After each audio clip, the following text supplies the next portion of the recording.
सेनापति के पास जाता है और कहता है, मुझे राजा जी से मिलना है, क्या मैं उनसे मिल सकता हूँ? तो सेनापति कहते हैं, पर तुम्हें राजा जी से क्यों मिलना है?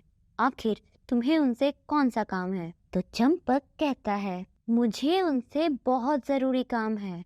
किसी ने मुझसे एक सवाल किया और मुझे उस सवाल का जवाब चाहिए, इसलिए मैं राजा जी से मिलना चाहता हूँ। तो सेनापति कहता है, क्या? कौन सा सवाल और किसने पूछा तुमसे? जरा मुझे भी तो बताओ, शायद मैं तुम्हारा जवाब दे सकूं। तो चंपक कहता है, क्या तुम जवाब दोगे? सच में? तो चलो ठीक है, मैं तुमसे पूछ लेता हूँ। जरा मुझे बताओ कि संपत्ति का सही इस्तेमाल क्या होता है? किसी ने मुझसे पूछा और मैं दुविधा में हूँ कि सच में संपत्ति का सही इस्तेमाल क्या होता है। दरअसल मेरे पास उतनी संपत्ति नहीं है कि मैं किसी को सलाह दे सकूं। फिर मुझे राजा जी की याद आई और फिर मैं यहाँ चला आया। राजा जी ही हैं जो सही जवाब दे सकते हैं, क्योंकि उनके पास ढेर सारी संपत्ति जो है सनगढ़ में एक ही हैं जिनके पास बेशुमार संपत्ति है। अगर इस सवाल का जवाब राजा जी नहीं दे पाए तो फिर कौन ही दे पाएगा? इसी वजह से मैं यहाँ चला आया। अगर तुम्हें इस सवाल का जवाब पता है तो तुम भी मुझे जवाब दे सकते हो और मैं जवाब पाके उसे बता दूंगा। ये सब सुनकर सेनापति सोच में पड़ जाते हैं और अपना सर खुजलाने लगते हैं। बहुत सोचने के बाद सेनापति कहते हैं, मुझे सच में नहीं पता कि संपत्ति का सही इस्तेमाल क्या होता है। दरअसल आज तक मैं उतनी संपत्ति ही नहीं देखी कि कभी ये सब सोचूं भी। मुझे तो कभी ये सोचने की जरूरत ही नहीं पड़ी। जितना कमाते हैं उतना ही खर्चा हो जाता है। अगर ज्यादा होता तो दिमाग भी लगता, लेकिन मैंने इस बारे में कभी सोचा ही नहीं। तुम्हें तो राजा जी ही जवाब दे पाएंगे, मैं नहीं दे सकता। तो चंपक कहता है, मैंने तो पहले ही कहा था कि राजा जी के अलावा इस सवाल का जवाब और कोई नहीं दे पाएगा। चलो चलो राजा जी के पास ही चलते हैं। फिर दोनों मिलकर राजा जी के पास जाते हैं और पूछते हैं कि राजा जी, संपत्ति का सही इस्तेमाल क्या होता है, हमें जानना है। राजा जी भी सोच में पड़ जाते हैं और अपना सर खुजलाने लगते हैं। राजा जी कहते हैं, मैं तो इस बारे में कभी सोचा ही नहीं। हाँ, लेकिन मेरे पास बहुत सारी संपत्ति है, पर कभी मैंने इस चीज के ऊपर विचार ही नहीं किया कि संपत्ति का सही इस्तेमाल क्या होता है। मेरे पास जितना भी संपत्ति होता है मैं उसे जहाँ तहाँ खर्च कर देता हूँ। तो चंपक कहता है, दरअसल किसी ने मुझसे सवाल किया और मैं उस सवाल का जवाब नहीं दे पाया। फिर क्या, मैंने सेनापति से पूछा और सेनापति भी इस सवाल का जवाब नहीं दे पाया। इसने कहा कि सवाल का जवाब आपके पास ही होगा, तो हम आपके पास चले आए। पर देखिए, इस सवाल का जवाब तो आपके पास भी नहीं है। तो अब हम करे तो करे क्या जो इस सवाल का जवाब दे पाएगा? कौन है जो इस सवाल का जवाब दे पाएगा? तो राजा जी कहते हैं, मैं जरूर इस सवाल का जवाब लेकर आऊंगा और तुम्हें जरूर बताऊंगा, क्योंकि इस सवाल ने मुझे भी दुविधा में डाल दिया है और सोचने पर मजबूर कर दिया है कि सच में संपत्ति का सही इस्तेमाल होता क्या है। हमें इस बारे में जानना बहुत जरूरी है और सबसे ज्यादा तो मुझे जरूरी है, क्योंकि मेरे पास इतनी संपत्ति है और अगर मैं इस बारे में नहीं जानता तो शायद आने वाले समय में मेरे लिए मुसीबत आ सकती है। बिना सोचे विचारे अगर मैं इसी तरह सारा खर्चा करता रहूं तो हो सकता है आने वाले समय में मेरा क्या होगा।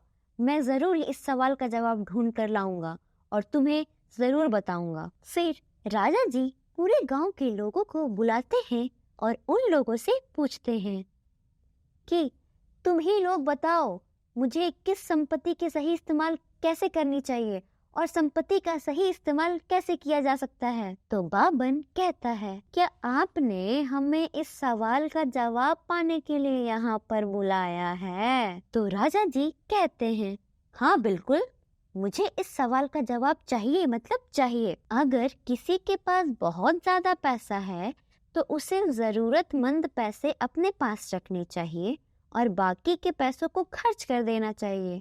जैसे कि वो कपड़े खरीद सकता है और अपने बहुत सारे ख्वाहिशों को पूरी भी कर सकता है। फिर सेठ जी कहते हैं, नहीं नहीं जी, मुझे नहीं लगता कि पैसों का सही इस्तेमाल ये है। यहाँ कहाँ से सही इस्तेमाल हुआ जी? पैसों को तो बचा कर रखना चाहिए और ज्यादा पैसा हो गया हो तो आप गांव के दुखियारों को दुख दूर कर सकते हैं। आप गांव के कोने कोने में जाकर उनसे पूछ सकते हैं कि उनको क्या तकलीफ है और उनको क्या चाहिए, और आप उनकी तकलीफों को अपने पैसों से दूर कर सकते हैं। यही है पैसों का सही इस्तेमाल। अगर आपके पैसों से किसी को खुशी मिल जाए और किसी की तकलीफ दूर हो जाए तो इससे बढ़िया पैसों का सही इस्तेमाल और क्या हो सकता है जी? मुझे तो यही लगता है कि यही सही इस्तेमाल है। फिर रवि कहता है, नहीं नहीं, मुझे तो ये भी सही नहीं लग रहा है। अगर इनकी संपत्ति है तो ये लोगों के ऊपर क्यों खर्च करे? ये अपने ऊपर भी तो खर्च कर सकते हैं। पैसों को बचा कर रखना चाहिए और अगर ज्यादा हो गया है तो अपने खान पान को और भी अच्छा कर सकते हैं और भी महंगी महंगी चीजें खा सकते हैं। उनको अच्छी अच्छी खाना खाना शुरू कर देना चाहिए। और मेरी नजर में तो यही है पैसों का सही इस्तेमाल। मुझे और कोई इस्तेमाल सही नहीं दिख रहा इसका। तब बबली कहती है, नहीं नहीं, मुझे ये कहीं से भी सही नहीं लग रहा है। खान पान तो वैसे भी अच्छा है राजा जी का, और कितना अच्छा खाएंगे पिएंगे, जितना खा सकते हैं उतना ही तो खाएंगे, इससे ज्यादा और क्या कर सकते हैं। मुझे तो तुम्हारी तरकीब बिल्कुल भी अच्छी नहीं लगी। तो रवि कहता है, तो आपकी नजर में पैसों का सही इस्तेमाल क्या है, जरा हमें भी बताइए। तो बबली कहती है, मुझे लगता है कि जिसके पास ज्यादा पैसा है उसे जेवर जेवरात खरीद लेनी चाहिए, महंगे महंगे सामान खरीद कर रख लेनी चाहिए। आप जमीन जायदाद भी खरीद सकते हैं। उनकी जैसे जैसे दिन गुजरते जाएंगे जमीन जायदाद और महंगे होते जाएंगे और आप अपने बुरे समय में उसको बेचकर अपनी भरपाई भी कर सकते हैं।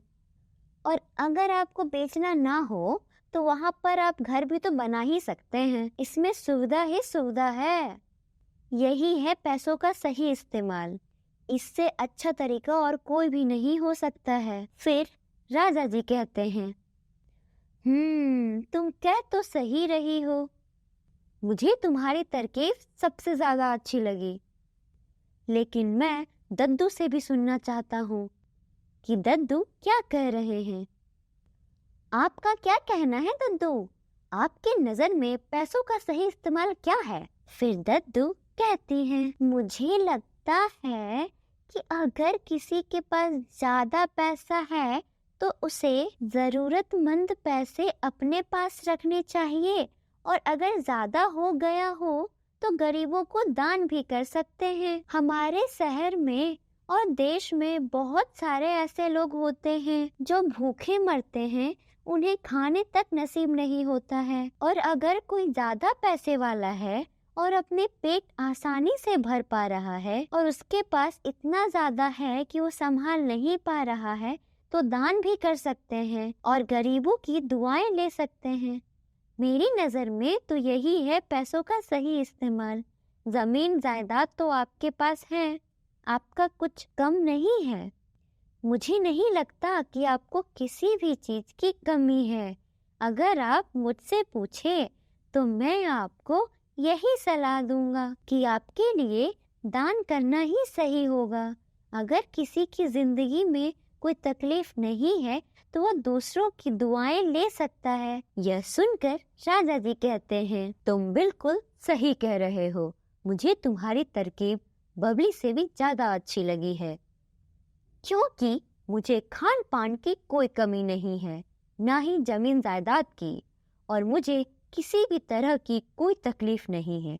तो मुझे लगता है कि तुम मुझे सही उपाय बताए हो, तो मुझे दद्दू का ही उपाय अपनाना चाहिए और मेरे लिए पैसों का सही इस्तेमाल यही है। दरअसल ये सवाल मेरा नहीं था, किसी और का था। चंपक ने मुझसे आकर पूछा था कि राजा जी, पैसों का सही इस्तेमाल क्या होता है, और मेरे पास उसके सवाल का सही जवाब नहीं था और मैं सोच में पड़ गया था। इसलिए मैंने तुम लोगों को बुलाया ताकि तुम लोग मुझसे इस सवाल का जवाब दे सको। और देखो, मुझे इस सवाल का जवाब मिल भी गया है कि पैसों का सही इस्तेमाल क्या है। अब मैं दान ही करूँगा। तब राजा जी पूरे सनकगढ़ घूमते हैं और घर घर जाकर सबसे पूछते हैं कि आपको क्या तकलीफ है। बहुत सारे लोग कहते हैं कि हमें पानी की बहुत तकलीफ है, हम बहुत किल्लत में जी रहे हैं। तब राजा जी उनके लिए नल का जुगाड़ करवाते हैं। बहुत सारे लोग कहते हैं हमारे रास्ते पक्के करवा दीजिए, बहुत तकलीफ होती है राजा जी। तब राजा जी पक्के रास्ते भी बनवा देते हैं। राजा जी बहुत सारे लोगों को कंबल भी बांटते हैं और उनकी तकलीफ सुनते भी हैं। उन्होंने जितना हो सका लोगों को दान किया और लोगों की नजर में राजा जी की इज्जत और भी बढ़ गई। सारे लोग बोल पड़े कि आप हमारे लिए तो भगवान हैं, भगवान। जहाँ पर आपके जैसा इंसान होगा ना, वहाँ पर कोई भूखा नहीं मरेगा। आप देवता हो, देवता। आप महान हो। शुक्र। You can download the application on Google Play or App Store, and you can visit our website mathslegends.co.uk.